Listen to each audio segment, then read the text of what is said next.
Well, first and foremost, on behalf of President Trump and the First Family, welcome to the White House. We are delighted to have you here. I want to thank you for what all of the members of the Philanthropy Roundtable mean to the life of this nation.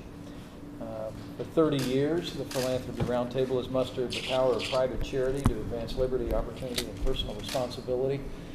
And the contributions of the foundations represented around this table are immense and have changed lives across this country in incalculable ways. So thank you so much for all that the institutions that you represent have done. Today you have a membership of some 630 organizations and individuals. The causes you support make a difference in communities large and small. The President and I are particularly grateful for your support for school choice and advancing those principles, as my friend Fred Klitsch has done from Indiana with Hoosiers for Quality Education for many years. Is emblematic of the leadership that we have all around this table. You represent the best of the American tradition of generosity, and I'm grateful to have a chance to talk to you about policies that we're advancing under President Trump's leadership here in our nation's capital, from tax reform to health care reform, and I look forward very much to your input. It's important to say that America is far and away the most generous nation on earth and in the history of the world. Our people have given a record $373 billion to charitable causes last year alone. More than 2/3 of American households give to charity each and every year. So I say thank you.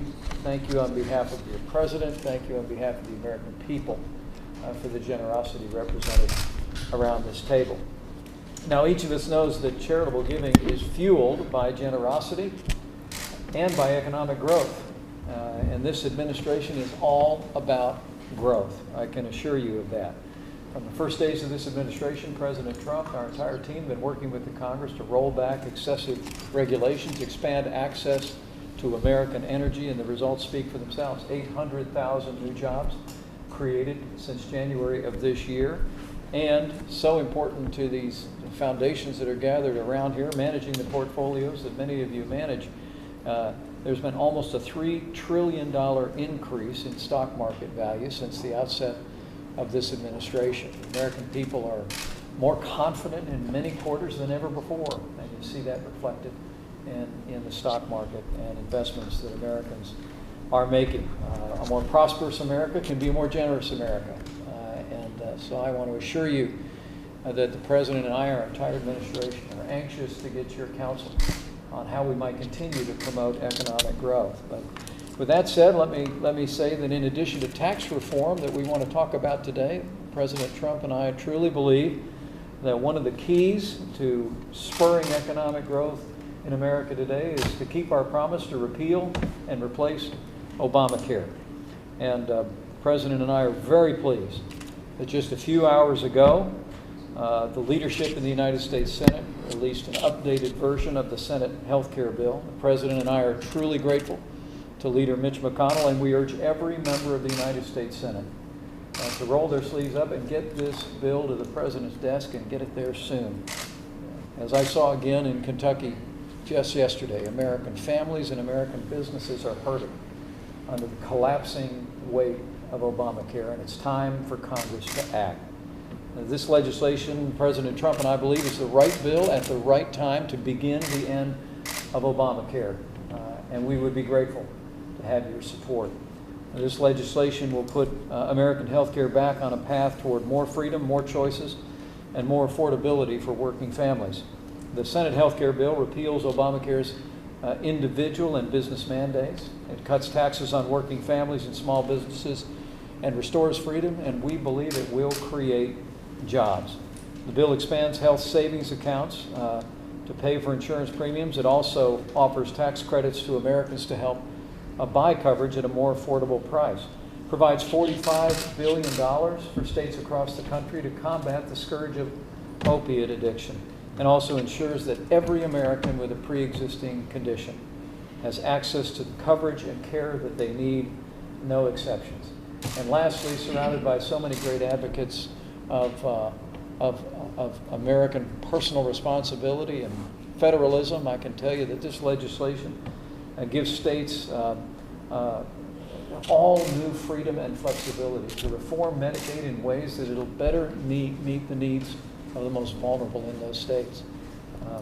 We truly do believe that the Senate health care bill is the beginning of the end of Obamacare. It will return American health care to a system based on our time-honored principles of free market competition, personal responsibility, and state-based reform. And above all else, it'll give the American people more freedom when it comes to the choices that they make in health care. President Trump and I look forward to the Senate voting on this bill as early as next week. And we believe that together, with Republicans in the Senate and soon considering this bill again in the House, that we will begin the end of Obamacare and we will finally give the American people the kind of world-class health care that they deserve, built on the American principles of freedom, free market choices, and state-based reform. And we'd be grateful to have your support. With that, let me express my appreciation to all of you who are gathered here, but most especially to the leadership of the Philanthropy Roundtable. And Adam Meyerson, if you'd like to make a few remarks. Thank you. Thank you so much, Mr. Vice President, for your leadership as a champion for charity and for economic growth. And thank you and Mark Short for taking the time to be with us today. America, as you said, Mr. Vice President, is the most charitable country on earth. No other country comes close. Voluntary private giving is central to our character as a people, and it is central to our freedom.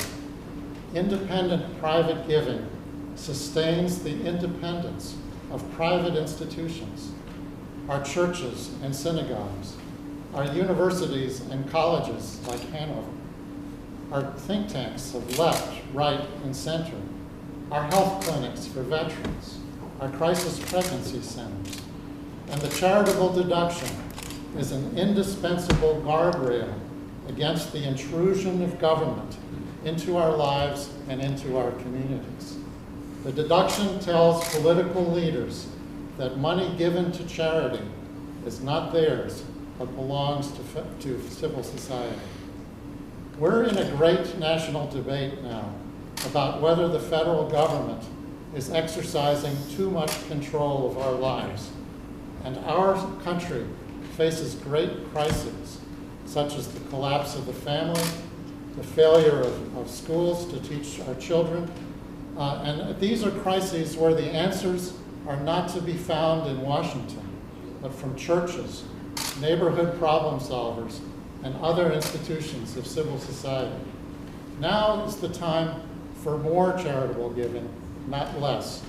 Now is the time to increase charitable giving from 2% to 3% of GDP. And now is the time to make the charitable deduction universal so it is available to all Americans. We're so honored to be here and grateful for your leadership, and I look forward to the exchange of ideas. Thank you all. Thank you all very much. Thank you, Mr. Vice President, will you be making calls this weekend to senators about I was on Capitol Hill today. How was the meeting? Very encouraged by the action that Senate leadership has taken. We believe the Senate health care bill is the right bill at the right time. It's important that the Senate move forward next week to bring this bill forward, send it back to the House, and put it on the President's desk. Do you think the leader will be able to get to 50 votes? Well, we're going to work very hard. The President and I have already talked today, and President Trump and I and our entire administration strongly support the Senate health care bill. We believe it represents the beginning of the end of Obamacare, and the introduction of reforms in this legislation, we believe, will once again put the American people back in charge of their own health care and give states all new freedom and flexibility to ensure that Medicaid works in each individual state, particularly when it comes to the most vulnerable. Thank you, Russ. Thank you.